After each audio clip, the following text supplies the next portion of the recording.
Okay. I think we'll get started, and everyone, I feel like people usually join later, but that's totally fine. We're going to post this again on our page, on our IGTV and our YouTube channel, so that everyone can watch it, even if they don't have Instagram. But what we wanted to talk about today was the progression of the creative cycle throughout life. So last time we did a Q&A, just the two of us, and just to give really like an overview. And this time I wanted to go a little bit deeper into the creative process and how that evolves. So one thing that we talk about a lot is sort of this turning point between being a sponge and consuming, and then giving back and having something to say and making your art or whatever your creative pursuit is your own. And for Jody and I, we're very close and we do so much together, but we are very different, not only the way we think, but of course our phase in life. So for me, I started doing ballet as a child, and that was always my biggest creative outlet, and I moved into writing. But I'm still very much in the sponge phase, and I just want to consume everything. And Jody has gone through a few iterations of that creative process. So I just think it's so interesting to learn more about that. So I think the best place to start might be, for you, what was that turning point in your identity from the studying the craft to having more to say and having that organic output come from you? And having the what? That output come directly from you. I think I was always trying in stages, but I also think it was a process of studying and studying history, studying other cultures. When I lived in Japan, it was such a different culture from our Western culture. So their way of thinking, their way of doing things, their way of expressing was very different than what I knew and was comfortable with. So it pushed me out of my comfort zone to see and think a different way. But I was also a sponge for historical precedents for things, such as the Middle East. Like, we look at it as, a terrorist group lives there, but they have a rich history. The seed of civilization comes from there. They started agrarian culture. They started planting so that we could be a sedentary culture. And then from that, the arts could develop, the beautiful structures and buildings and temples that we so admire and enjoy spread from the Middle East. Yeah, that's So that, go ahead. Yeah. Well, I think it's great to start that far back, because instead of thinking about it as just your own creative process from when you start to this point now, looking at all the generations that came before that set that phase. And even in the blog I'm writing now, I started out with the idea of just looking at each artist and looking at the work that they were producing before they did what they were known for. So like before Picasso, became famous for his Cubist paintings, he was a prolific sculptor and actually had incredible realist paintings. But what I'm learning, instead of just looking at one person's lifetime, is that there's this whole web and chain that goes back to their influence, the artist that influenced them, and before that, and it just continues. And you also realize that each person didn't necessarily get to accomplish everything they wanted to, and was frustrated and felt creatively stifled or misunderstood. But when you zoom out and look at the progress over 2 or 3 or 4 artists, you see a bigger picture, and that message becomes complete over generations. Definitely. And right, not just artists, but generations in time. Right. Right. So I think that's something that people don't realize or miss. I think even curators in the art world have a very narrow focus. Maybe they got an undergraduate degree in art history and a graduate degree in maybe museum studies or whatever it takes, but their scope is not that wide, or that their reach is not, I liken it to like a spider that has to have all these little legs out there, sifting through what's important. Yeah, so true. So on that note, let's talk about youth. Back to that. and your evolution, and finding your artistic identity. So I think chronologically we start with pattern design, right? That was really your first intensive study. For design direction, yes. Before that, I had studied fine arts, weaving, sculpture, painting, yes.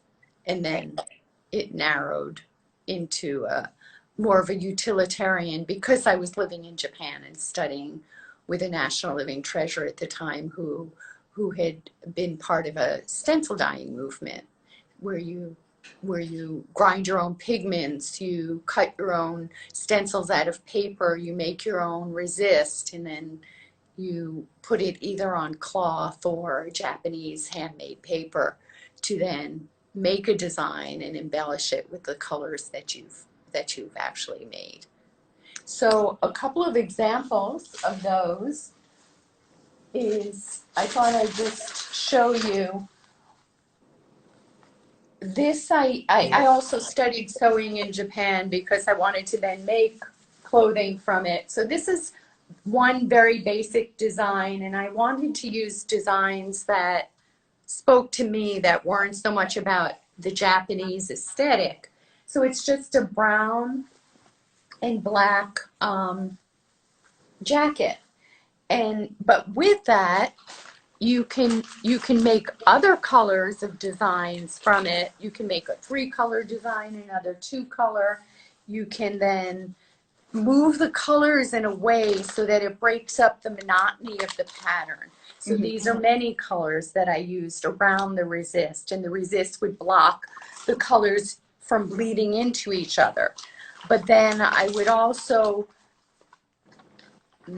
have the colors not bleed into each other, but then cross each other in a way so it would be more interesting aesthetically than just a 1, 2, or 3-color design. So it was more of a movement of color that I tried to bring into it.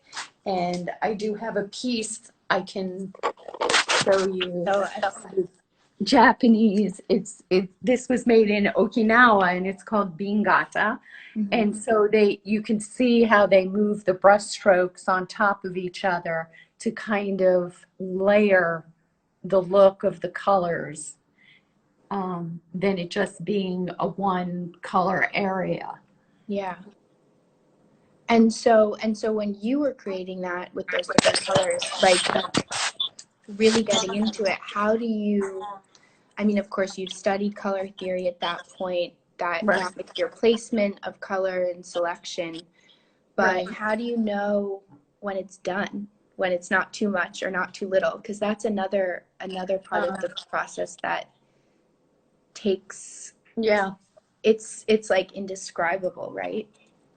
Well, I think you have to have kind of an inner connection with a piece, and it is a big part of like well, there's a whole culture that's like minimalist art or embellished art. And now, Right. and it used to be very structured. Even when I was in the art world, it was either this or that. Now there's more of an overlap between arts and crafts and design, or structure, or, you know, embellishment. So you can basically do anything now. So I think you just have to do what you feel akin to, and have an inner, I don't want to say an inner connection with the piece, because that sounds a little uh, like hokey, but it's like the piece is an extension of you, but it's also living outside of you.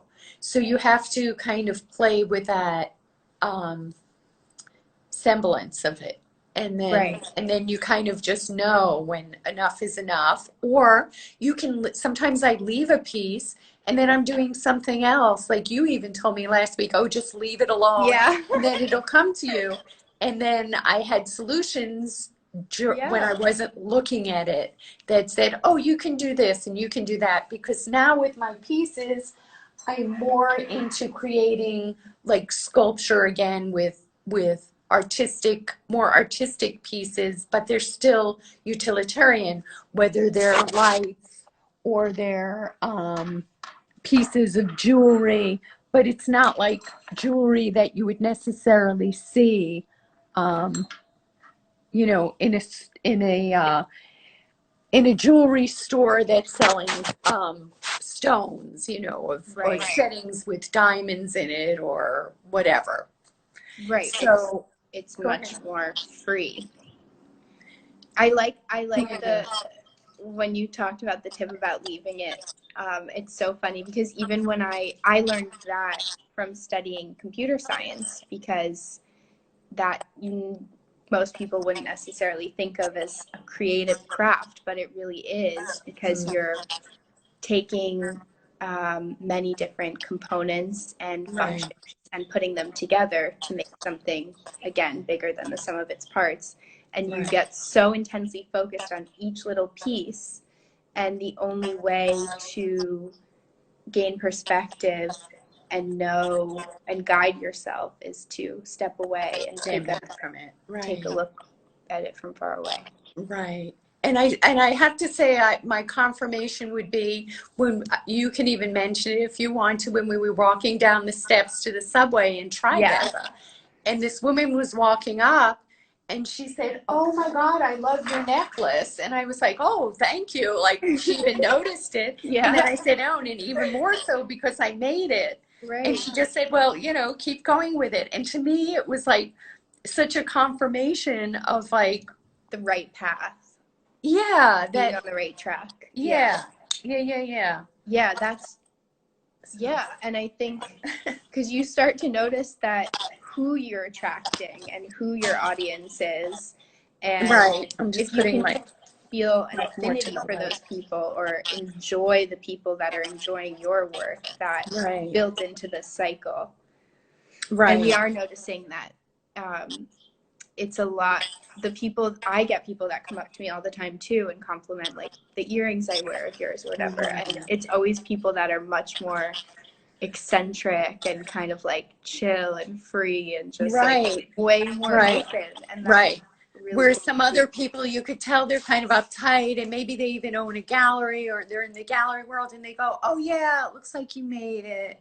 Like, what does that mean? Which is fine. And they'll probably compliment, you know, something else you have or someone else has. It's just such a contrast. It's just going to be something completely different. But you're and I think it also it takes time for a new idea to like seep in the culture and for it to be accepted. Sometimes I've seen you know, like things I might have worn when I was 15, like men's fry boots. And I had to have my 2 male friends come with me to the store because they only made them for males, and check it out for me and make sure it was okay. And then it became, you know, like no one would look twice if someone was wearing it. And now literally every girl wears like a white frilly dress with cowboy boots or combat boots, and that's Right. And I So remember I wore it with a old white wedding dress and a pea coat, and my father freaked out. He wouldn't let me go to school that day in that outfit. That's another story. That's another story. Yeah. Now we're free to wear whatever.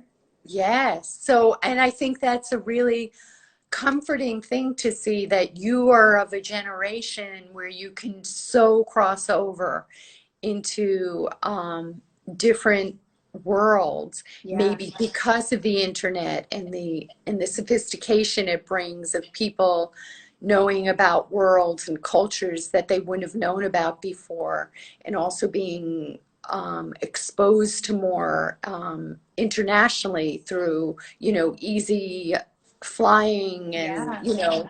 getting, like, I'm reading this book about the settling of the New World, and just to take a ship across, and they thought they were finding a path to China or the East, and and they found that there was this America's in the way. Yeah. So, and it took them months and years and almost like a century to realize all of that, more than a century. Yeah. Right. Going back to like generations needing it, a discovery taking generations to be accomplished. I mean, that's such Right. great evidence of it. Like, no single explorer could really complete their own mission or task.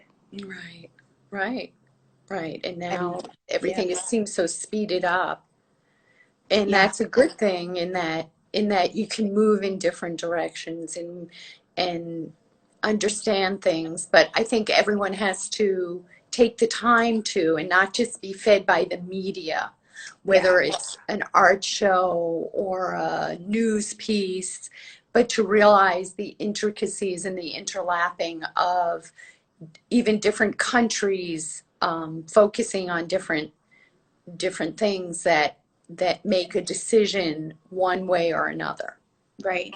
Yeah. Understand where influence comes from and how it spreads and why you even think the way you do, because it's probably rooted so far back and so far away.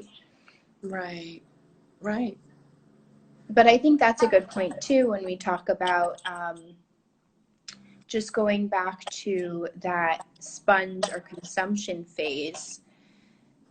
I think because the creative process is iterative, it's easy to maybe overlook that and not spend so much time either studying history or studying strong technique. But and there are certain creative fields that allow you to skip that more than others, and certain ones that demand it, like with ballet, for example. I mean, you can't do ballet unless you spend years and years and years and years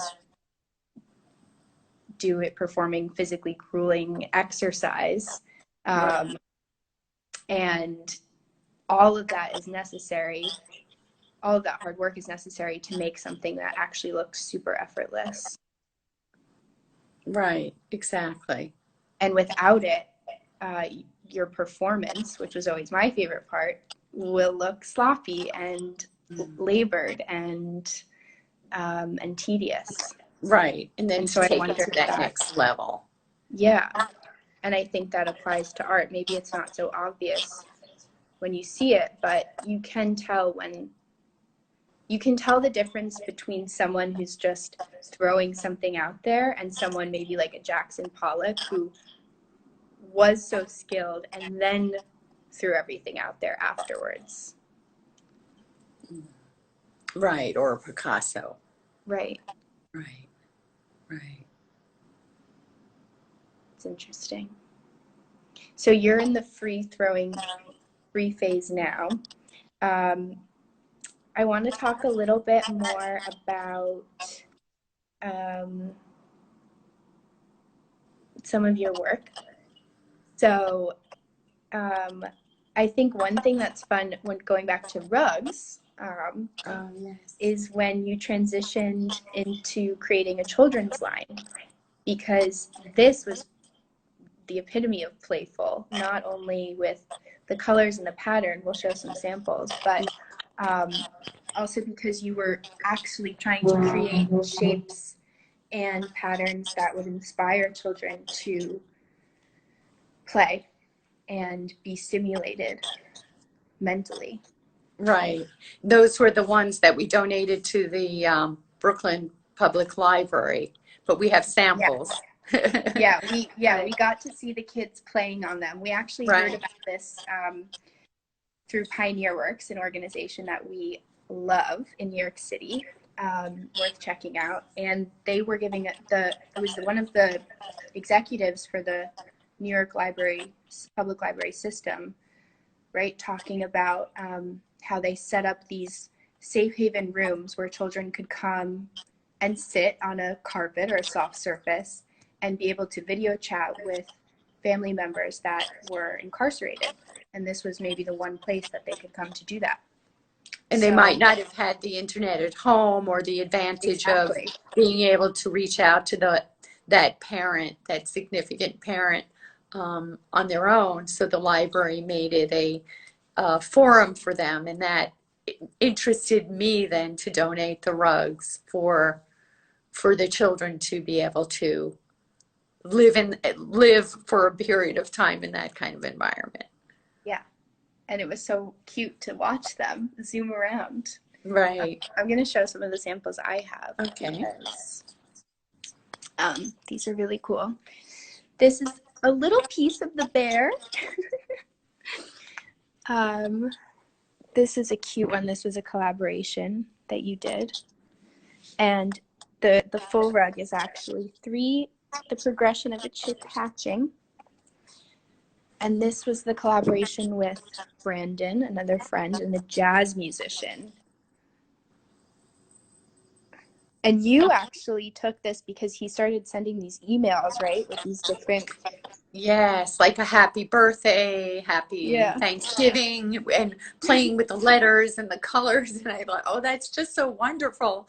We have to make that into a rug, a carpet for children. And you see the musicality in it. Like, yes. Yeah. It's so clear.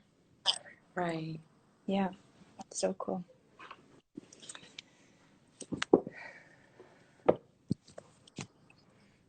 Do you have any samples you want to show? Yeah. You want me to show? Did you see the Bingata? Did I point the camera right? Or was it on the wall? Yeah. Yeah. Okay. I just want to make sure do you see it now, the rug? No, you have to, if you flip it. Turn it? Oh, yeah. Okay. So this was another iteration of the bear rug. Now we're going into I'm interested in doing indigo dyeing with carpets, and we're doing some sampling in India now, so that it's a very spontaneous movement, the way the dyes work into the ready-made carpet. Then I have a friend who's the great-great-granddaughter of Elizabeth Cady Stanton. So on August 26th, 2020, they're going to unveil statues of these women, one of them being Elizabeth Cady Stanton, in Central Park, because Central Park was known not to have many statues of women. I think there was zero. One at the fountain. Zero, except for Alice in Wonderland, who's not real. Right, and the one on the fountain, right? Oh, maybe like a goddess or something. Yeah. The winged. But no real woman. Yeah. So this is a big event. So she asked us these are some samples we're doing for her. Yeah. Talk about generations of effort. This was one of the first rugs I did. And these were rocks, a picture of rocks that I took at Ise in Japan, which was a temple that no, you have to, I think, have an invitation or make an invitation to go into, and you can't actually go into the temples. They're safe.